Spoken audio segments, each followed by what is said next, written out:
Bismillahirrahmanirrahim. Assalamualaikum warahmatullahi wabarakatuh. Kembali lagi di channel Peda Pencari Hikmah. Kali ini kita akan bahas si pedang Allah Khalid bin Walid. Jangan lupa sukai video ini, komen, dan berlangganan, serta bagikan video ini agar bermanfaat bagi semua. Pribadi yang mengaku tidak tahu di mana dan dari mana kehidupannya bermula, kecuali di suatu hari di mana ia berjabat tangan dengan Rasulullah Shallallahu Alaihi Wasallam, berikrar dan bersumpah setia. Saat itulah ia merasa dilahirkan kembali sebagai manusia. Dialah orang yang tidak pernah tidur dan tidak membiarkan orang lain tidur. Suatu saat Khalid bin Walid pernah menceritakan perjalanannya dari Mekah menuju Madinah kepada Rasulullah. Aku menginginkan seorang teman seperjalanan. Lalu kujumpai Utsman bin Talha. Kuceritakan kepadanya apa maksudku. Ia pun segera menyetujuinya.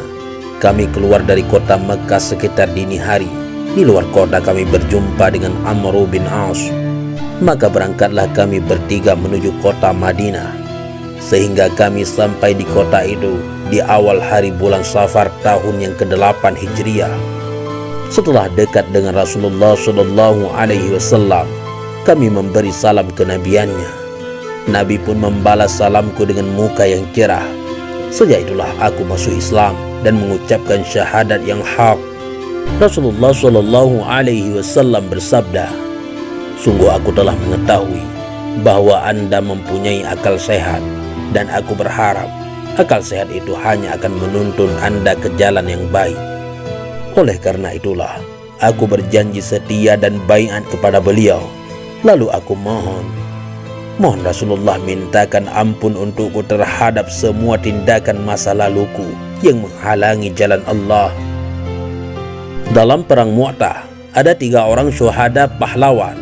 Mereka adalah Zaid bin Haritsah, Ja'far bin Abi Thalib, dan Abdullah bin Rawahah. Mereka bertiga adalah syuhada pahlawan si pedang Allah di tanah Syria. Untuk keperluan perang Mu'tah ini, pasukan musuh, pasukan Romawi mengerahkan sekitar 200.000 prajurit. Dalam hal ini Rasulullah Shallallahu Alaihi Wasallam bersabda, "Panji perang di tangan Zaid bin Haritsah. Ia bertempur bersama panjinya sampai ia tewas. Kemudian panji tersebut diambil alih oleh Ja'far, yang juga bertempur bersama panjinya sampai ia gugur sebagai syahid. Kemudian giliran Abdullah bin Rawahah memegang panji tersebut sambil bertempur maju, hingga ia juga gugur sebagai syahid. Kemudian panji itu diambil alih oleh suatu pedang dari pedang Allah. Lalu Allah membukakan kemenangan di tangannya. Sesudah panglima yang ketiga gugur menemui syahidnya, dengan cepat Thabit bin Arqam menuju bendera perang tersebut, lalu membawanya dengan tangan kanannya dan mengangkatnya tinggi-tinggi di tengah-tengah pasukan Islam agar barisan mereka tidak kacau balau dan semangat pasukan tetap tinggi. Tak lama sesudah itu, dengan gesit ia melarikan kudanya ke arah Khalid bin Walid sambil berkata kepadanya, "Peganglah panji ini wahai Abu Sulaiman." Khalid merasa dirinya sebagai seorang yang baru masuk Islam, tidak layak memimpin pasukan yang di dalamnya terdapat orang-orang Ansar dan Muhajirin yang terlebih dahulu masuk Islam daripadanya. Sopan, rendah hati, arif bijaksana, itulah sikapnya. Ketika itu ia menjawab, "Tidak, jangan saya yang memegang panji suci ini. Engkaulah yang paling berhak memegangnya. Engkau lebih tua dan telah menyertai perang Badar." Thabit menjawab, "Ambillah, sebab engkau lebih tahu siasat perang daripadaku. Dan demi Allah, aku tidak akan mengambilnya kecuali untuk diserahkan kepadamu." Kemudian ia berseru kepada semua pasukan muslim, "Bersediakah kalian di bawah pimpinan Khalid?" Mereka menjawab, "Setuju." Dengan gesit panglima baru ini melompati kudanya. Didekapnya panji suci itu dan mencondongkannya ke arah depan dengan tangan kanannya, seakan hendak memecahkan semua pintu yang terkunci itu. Dan sudah tiba saatnya untuk didobrak dan diterjang. Sejak saat itulah Kepahlawanannya yang luar biasa terkuat dan mencapai titik puncak yang telah ditentukan oleh Allah baginya. Saat perang Mu'tah inilah korban di pihak kaum muslimin banyak berjatuhan, dengan tubuh-tubuh mereka berlumuran darah. Sedang bala tentara Romawi dengan jumlah yang jauh lebih besar terus maju laksana banjir yang terus menyapu medan tempur. Dalam situasi yang sangat sulit itu, tak ada jalan dan taktik perang yang bagaimanapun akan mampu merubah keadaan. Satu-satunya jalan yang dapat dilakukan oleh seorang komandan perang ialah bagaimana melepaskan tentara Islam ini dari kemusnahan total dengan mencegah jatuhnya korban yang terus berjatuhan, serta berusaha keluar dari keadaan itu dengan sisa-sisa yang ada dengan selamat. Sahabat pena pencari hikmah, pada saat yang genting itu tampillah Khalid bin Walid, si pedang Allah yang menyorot seluruh medan tempur yang luas itu dengan kedua matanya yang tajam. Diaturnya rencana dan langkah yang akan diambil secepat kilat, kemudian membagi pasukannya ke dalam kelompok-kelompok besar dalam suasana perang berkecamuk terus. Setiap kelompok diberinya tugas sasaran masing-masing. Lalu dipergunakanlah seni yudanya yang membawa mukjizat dengan kecerdikan akalnya yang luar biasa, sehingga akhirnya ia berhasil membuka jalur luas di antara pasukan Romawi. Dari jalur itulah seluruh pasukan muslim menerobos dengan selamat. Sahabat pena pencari hikmah, karena prestasinya dalam perang inilah Rasulullah menganugerahkan gelar kepada Khalid bin Walid, yaitu si pedang Allah yang senantiasa terhunus. Sahabat pena pencari hikmah, sepeninggal Rasulullah Shallallahu Alaihi Wasallam yaitu wafat, Abu Bakar memikul tanggung jawab sebagai khalifah. Ia menghadapi tantangan yang sangat besar dan berbahaya, yaitu gelombang kemurtadan yang hendak menghancurkan agama yang baru berkembang ini. Berita-berita tentang perkembangan kaum-kaum dan suku-suku di Jazirah Arab ini dari waktu ke waktu semakin membahayakan. Dalam keadaan genting seperti ini, Abu Bakar sendiri maju untuk memimpin pasukan Islam. Tetapi para sahabat utama tidak sepakat dengan tindakan Abu Bakar ini. Semuanya sepakat untuk meminta khalifah agar tetap tinggal di Madinah. Sayyidina Ali terpaksa menghadang Abu Bakar dan memegang tali kekang kuda yang sedang ditungganginya untuk mencegah keberangkatannya bersama pasukannya menuju medan perang, sembari berkata, "Hendak kemana engkau wahai khalifah Rasulullah?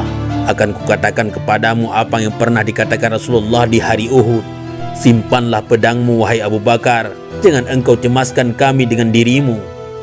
Di hadapan desakan dan suara bulat kaum muslimin, khalifah terpaksa menerima untuk tetap tinggal di kota Madinah.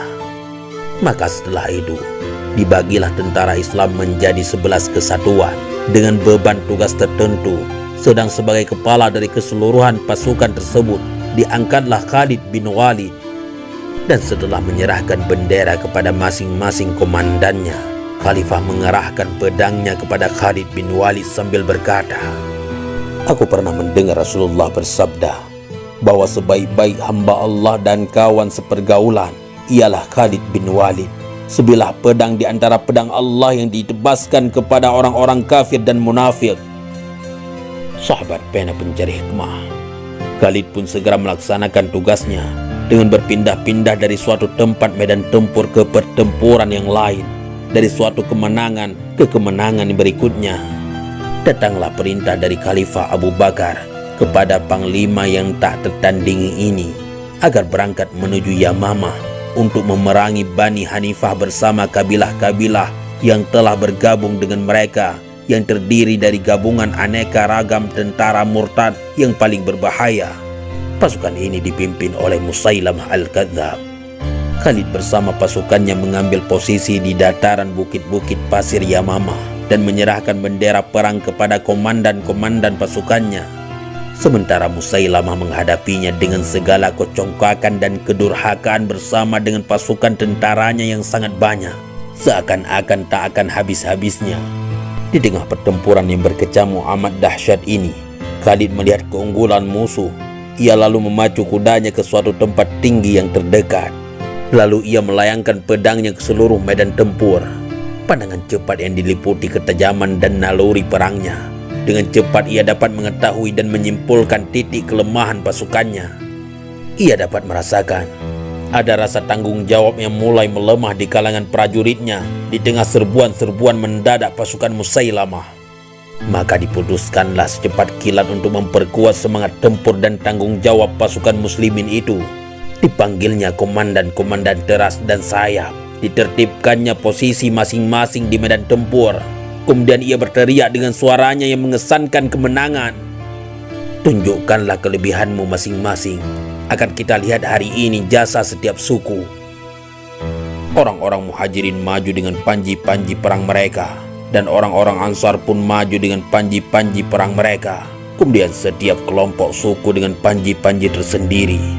Semangat juang pasukannya jadi bergelora lebih panas membakar yang dipenuhi dengan kebulatan tekad, menang atau mati syahid.